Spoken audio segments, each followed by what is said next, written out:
வணக்கம். இந்த வீடியோவில் நாம் செகண்ட் பார்ட்டி லாஜிஸ்டிக்ஸ் பற்றி பார்க்கலாம்.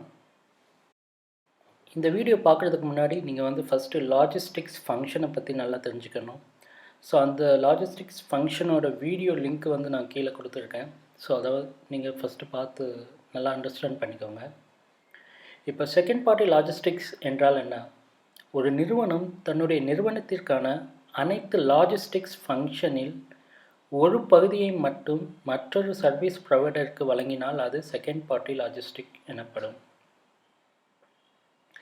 இங்கே எக்ஸாம்பிளாக கார் அசம்பிள் செய்யும் ஃபேக்ட்ரி அந்த இமேஜில் கொடுத்துருக்காங்க. ஸோ இன்னொரு டிரான்ஸ்போர்ட்டர் ஏபிஎல் டிரான்ஸ்போர்ட்டர். ஸோ இங்கே என்ன பண்ணுறாங்கன்னா, இப்போது சென்னையில் ஒரு கார் அசம்பிள் ஃபேக்ட்ரி இருக்குதுன்னு எடுத்துக்கோங்க. எக்ஸாம்பிள் டொயோட்டான்னு வச்சுக்கோங்க. ஸோ அவங்க என்ன பண்ணுறாங்கன்னா, ஃபஸ்ட்டு அவங்களோட மெயின் ஜாப் கார் அசம்பிள் பண்ணுது. ஸோ அசம்பிள் பண்ணுறதுக்கு தேவையான அக்சசரிஸ் எல்லாம் வேணும். ஸோ அதை அவங்க பக்கத்தில் உள்ள அவங்களுக்கு பக்கத்தில் உள்ள மேனுஃபேக்சர்கிட்ட அவங்க ரெடி பண்ண கொடுத்துருக்கலாம், இல்லைனா எங்கேருந்தாவது இம்போர்ட் பண்ணியிருக்கலாம். ஸோ அதை எல்லாமே அவங்க கலெக்ட் பண்ணுவாங்க. ஸோ கலெக்ட் பண்ணி அவங்க வேர்ஹவுஸ்க்கு எடுத்துகிட்டு வருவாங்க. ஸோ அந்த மாதிரி கலெக்ட் பண்ணி எடுத்துகிட்டு வரும்போது ஒரு டிரான்ஸ்போர்ட்டேஷன் நடக்குது. அது டிரான்ஸ்போர்ட்டேஷன் ஃபங்க்ஷன். அப்புறம் அவங்க வேர்ஹவுஸ்க்கு அந்த அக்சசரிஸ் எல்லாம் வந்ததுக்கப்புறம் அவங்க என்ன பண்ணுவாங்க, இன்ஸ்பெக்ஷன் பண்ணுவாங்க. என்ன மாதிரி விசிபிள் இன்ஸ்பெக்ஷன், எதுவும் டேமேஜ் எதுவும் இருக்கா, இல்லை குவான்டிட்டி கம்மியாக இருக்கா, இந்த மாதிரி இன்ஸ்பெக்ஷன் பண்ணுவாங்க. குவாலிட்டி எதுவும் இஷ்யூஸ் இருக்கா அப்படின்ட்டு. தென் இன்ஸ்பெக்ட் பண்ணதுக்கப்புறம் அவங்க ரிசிப்ட் பண்ணுவாங்க. ஸோ இதைத்தான் நம்ம இன்பாண்ட் ஃபங்க்ஷன் அப்படின்னு சொல்கிறோம். ஸோ இன்வேர்டு இருக்கணும்ல, அதான் இன்பாண்ட் ஃபங்க்ஷன் அப்படின்னு சொல்கிறோம். ஸோ அதுக்கப்புறம் என்ன பண்ணுவாங்க, ரிசிப்ட் பண்ணதுக்கப்புறம் அவங்க ஒரு பிளேஸில் ஸ்டோரேஜ் பண்ணுவாங்க. அதை பின்னிங் அப்படின்னு சொல்கிறாங்க. ஒரு ஏதாவது ஒரு பிளேஸில் அவங்க ஸ்டோரேஜ் பண்ணுவாங்க. ஸோ அப்புறம் மெட்டீரியல் ஹேண்ட்லிங், அங்கேருந்து லைனுக்கு அந்த ப்ரொடக்ஷன் லைன் இருக்குல்ல, அங்கே எடுத்துகிட்டு போவாங்க. ஸோ அது மெட்டீரியல் ஹேண்ட்லிங். அப்புறம் இன்ஃபர்மேஷன் ஷேரிங். இந்த மாதிரி லாஜிஸ்டிக்ஸ் ஃபங்க்ஷன் இதெல்லாமே logistic function, transport function, inbounding function, இது எல்லாமே inventory control, material control, picking, packing எல்லாமே லாஜிஸ்டிக் ஃபங்க்ஷன். ஸோ இந்த எல்லா ஃபங்க்ஷனையுமே அந்த கார் அசம்பிள் ஃபேக்ட்ரி, லைக் நம்ம டொயோட்டான்னு எக்ஸாம்பிள் எடுத்துக்கிட்டோம்னா, அவங்க இந்த எல்லா ஃபங்க்ஷனும் அவங்களே பண்ணுறாங்க.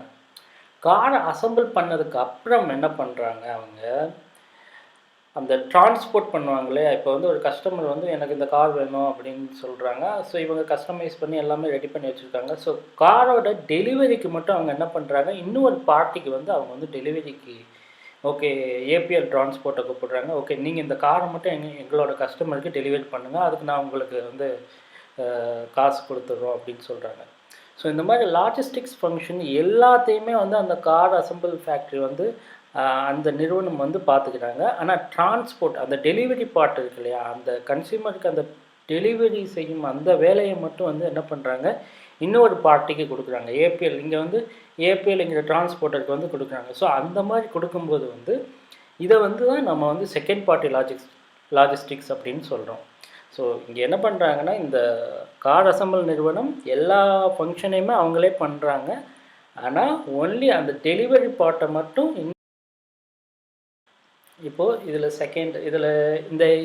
என்ன எக்ஸாம்பிள் கொடுத்துருக்காங்கன்னா, ஜொமேட்டோ ஆப்பில் இப்போது நம்ம ஒரு பிரியாணி ஆர்டர் பண்ணுற மாதிரி எக்ஸாம்பிள் கொடுத்துருக்காங்க. நீங்கள் ஜொமேட்டோ ஆப் வழியாக ஒரு பிரியாணி ஆர்டர் பண்ணுறீங்க. ஸோ ஆர்டர் கொடுத்த உடனே என்ன ஆகும், அது ஆப் வழியாக அந்த பிரியாணி ஷாப்புக்கு உங்களோட ஆர்டர் போகும். ஸோ அவங்க என்ன பண்ணுவாங்க, அதை பேக் பண்ணி டெலிவரி பாய்கிட்ட கொடுப்பாங்க. டெலிவரி பாய் உங்கள்கிட்ட கொடுப்பாங்க. இதுதான் ஃபங்க்ஷன்.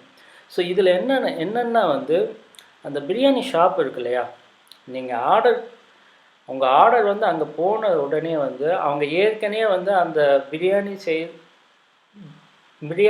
ரெடி பண்ணுறதுக்கு தேவையான அந்த கிராசரி பர்ச்சேஸ் பண்ணுறது, அப்புறம் அந்த கிராசரி ஸ்டோர் பண்ணுறது, அப்புறம் பிரியாணி ஆர்டர் ரிசீவ் பண்ணதுக்கப்புறம் அதை பேக்கிங் பண்ணுறது பிரியாணியை, தென் அதை ஹேண்ட்லிங் பண்ணி கரெக்டான டெலிவரி பாய்கிட்ட கொடுக்குறது. ஸோ இந்த எல்லா லாஜிஸ்டிக்ஸ் ஃபங்க்ஷனையுமே அந்த பிரியாணி ஷாப் பண்ணுறாங்க.